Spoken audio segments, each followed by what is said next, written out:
안녕하세요. 반갑습니다. 자, 오늘은 주제 36, 국학운동을 좀 살펴보려고 합니다.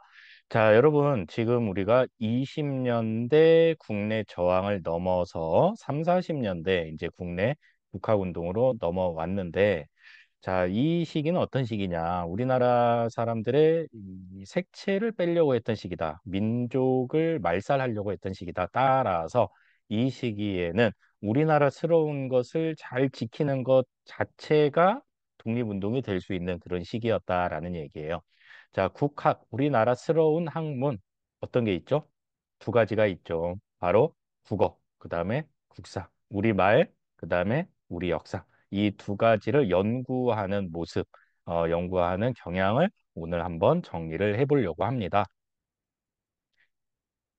사학 이렇게 나와 있는데 사학은 역사를 연구하는 경향을 의미를 합니다. 민족주의 사학, 사회경제 사학, 실증 사학 크게 우리가 세 가지로 구분해서 좀 공부를 할 예정이고요. 그다음 우리 말 국어를 지키기 위한 단체 두 단체가 등장을 합니다. 조선어 연구회와 조선어 학회 활동이 조금씩 다르니까 그거를 좀 잘 구분하면은 좋겠습니다. 자, 이 민족문화수호운동이라는 제목을 붙여놨는데 이걸 다른 말로는 국학운동이라고도 하고요. 그러니까 우리나라스러운 것을 지키려고 했었다. 왜 지키려고 했었는가? 민족 말살을 하려고 했기 때문이다. 이렇게 우리가 일단은 포인트를 잡고 넘어가겠습니다. 역사 연구와 국어 연구가 있다. 그래서 그중에서 우리 역사 연구 얘기를 좀 먼저 해보려고 해요. 자, 일본이 자신들의 지배를 합리화하고 그다음에 침략을 미화하기 위해서 우리 역사를 끊임없이 왜곡을 합니다. 그거를 우리가 식민사관이라고 불러요. 식민지의 역사를 바라보는 관점, 줄여서 식민사관인데요. 크게 세 가지가 있습니다. 니네 역사는 머물러 있어. 너무 정체돼 있어. 일본의 고대에 머물러 있다고 이렇게 말하는 게 바로 정체성론입니다. 자, 두 번째는 니네 역사는 단 한 번도 니네가 자율적으로 뭐 한 게 없어. 다 중국, 일본의 영향을 받은 거지. 이게 바로 타율성론입니다. 마지막 한번 살펴볼까요? 니네 조선이라는 나라는 맨날 당파 싸움 하다가 망했지? 이게 바로 당파성론입니다. 이 세 가지를 합해서 식민사관이라고 하고요. 우리 입장에서는 상당히 좀 억울하고 기분이 나빠요. 그죠? 그래서 여기에 대항해서 여러 사람들이 여러 경향으로 역사를 연구하게 됩니다. 그중에 첫 번째로 민족주의 사학자들은요. 역사 연구 자체를 독립운동이다라고 생각했던 사람들이에요. 대표적인 사람들이 신채호 선생, 박은식 선생인데요. 신채호 같은 경우는 역사는 아와 비아의 투쟁이니라 라고 주장을 합니다. 아는 나, 아자예요. 한자로 쓰진 않았지만 나라는 뜻을 가지고 있어요.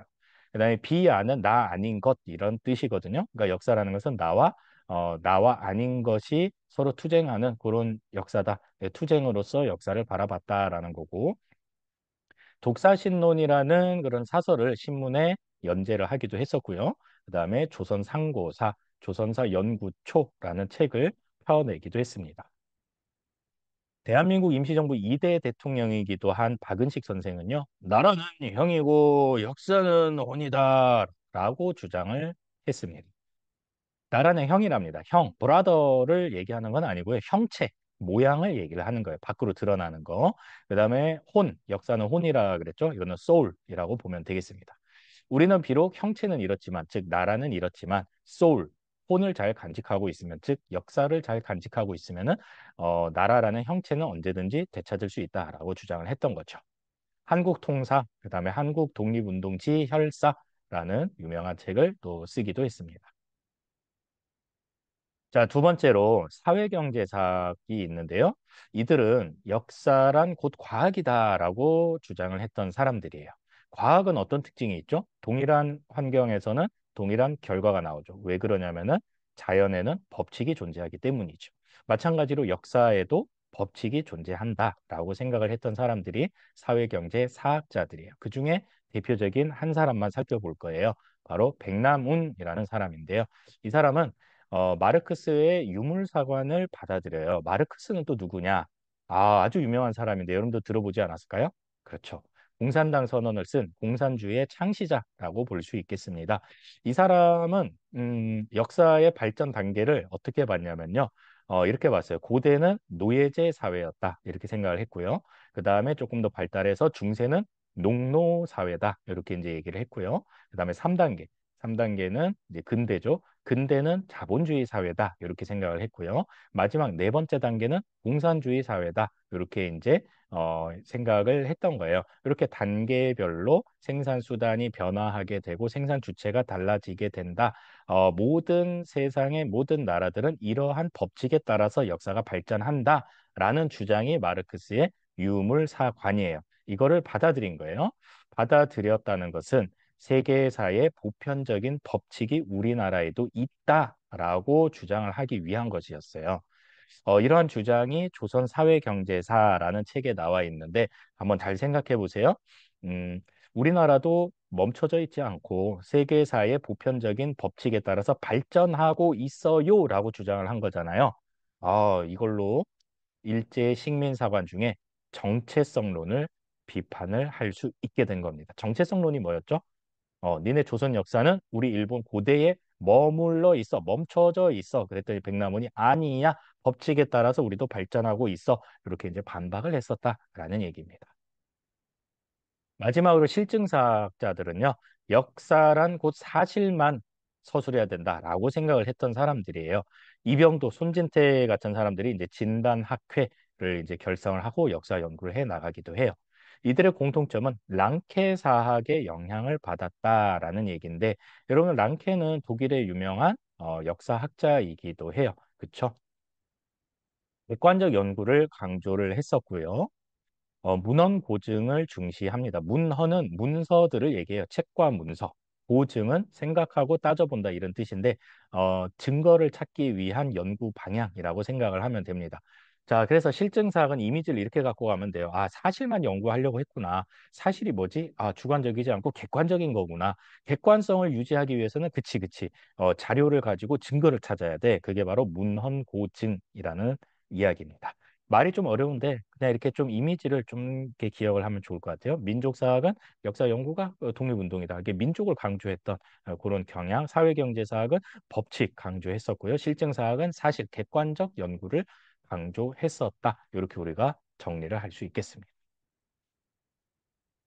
3, 40년대가 되면요. 일본어만 사용하게 합니다. 한국어는 공부도 안 되고 사용도 하지 마라. 라고 이제 굉장히 좀 이렇게 억압적인 그런 시기가 오게 되는데 그래서 이 당시에 3, 40년대 국어라고 하면은 한국어를 얘기하는 게 아니고 일본어를 국어라고 불렀던 거예요. 그다음 우리나라 말은 조선어 이렇게 이제 좀 비하해서 이렇게 부르기도 했었죠. 여기에 맞서서 우리 말과 글을 지켜야 된다. 국어 연구가 이루어지게 됩니다. 1921년도에 일단 조선어 연구회라는 그런 단체가 결성이 돼요. 각야날을 제정을 하죠. 각야날은 오늘날의 한글날의 기원이 된 그런 날입니다. 그다음에 잡지 한글을 이제 배간하기도 했었고요. 그러다가 10년 후에 1931년에 이 조선어 연구회가 조선어 학회로 확대 개편이 됩니다. 이 조선어 학회에서는 조금 더 전문적인 활동을 이제 초점을 맞춰요. 한글 맞춤법을 좀 통일해야겠다. 그래서 맞춤법 통일안을 제정하기도 했었고, 그다음에 표준어를 제정하기도 했었고요. 그다음에 이게 중요한데 우리말 큰사전, 다른 말로는 조선어 큰사전이라고도 해요. 이런 우리나라 사전을 좀 편찬을 해야겠다라고 이제 편찬 작업을 막 하고 있던 도중에 일제의 탄압이 들어오죠. 그게 바로 조선어 학회 사건이고요. 여러분들 영화 중에 말모이라는 영화가 몇 년 전에 개봉한 적이 있어요. 그 말모이가 바로 이 조선어 학회 사건을 그린 영화였죠. 어쨌거나 이 조선어학회 사건으로 열심히 준비하던 우리말 큰사전의 원고가 압수당합니다. 그런데 더 놀라운 건요. 해방되고 나서 서울역에서 우연히 서울역 창고에서 이 우리말 큰사전의 원고가 발견이 돼요. 그래서 우리가 그 이후에 사전을 만들고 지금도 우리 단어 어떻게 찾아보죠? 지금은 종이 사전을 찾아보진 않지만 어쨌거나 그런 사전을 우리가 가질 수 있었던 것은 바로 이들의 희생이 있었기 때문이다. 그래서 여러분들 암기의 대상으로 너무 이렇게 싫어하지 말고 감사의 마음을 가졌으면 좋겠습니다. 네. 오늘은 우리가 국학연구, 민족문화 수호 운동에 대해서 알아봤는데 여러분들 여러 단체, 여러 경향, 좀 한자어가 많이 나오니까 이런 것들은 영어 단어처럼 외우려고 하면 큰일 납니다. 그냥 익숙하게 만들고 나머지는 그냥 느낌적인 느낌으로 가면 되겠습니다. 네, 수고했습니다. 안녕.